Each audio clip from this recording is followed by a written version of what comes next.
Le immagini dei prati dell'Alta Padovana rovinati dalla pioggia di questi giorni parlano chiaro, appiattiti e zuppi d'acqua. Il tempo, fuori dal comune di questo periodo, continua a segnare le campagne. I fiumi sono ingrossati, i laghi pure. L'anomalia climatica, ricorda Coldiretti, ha colpito in un momento particolarmente delicato per l'agricoltura, con le semine, le verdure e gli ortaggi in campo e le piante che iniziano a fare i primi frutti. In Veneto si registrano ritardi vegetativi, sospensioni delle fasi operative agronomiche e si rilevano segnalazioni un po' ovunque di problemi alle colture a causa del maltempo.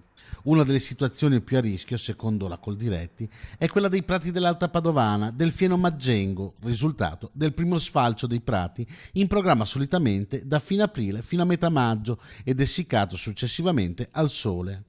Quest'anno, con le continue piogge, il raccolto è andato perso e quel che si potrà salvare non sarà certo di qualità.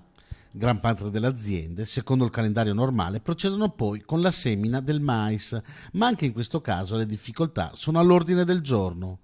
L'eccezionalità degli eventi atmosferici, ammette Coldiretti Padova, è oramai la norma, tanto da aver condizionato nell'ultimo decennio la redditività del settore agricolo, con perdite dovute a calamità naturali che hanno assunto un carattere ricorrente ma imprevedibile.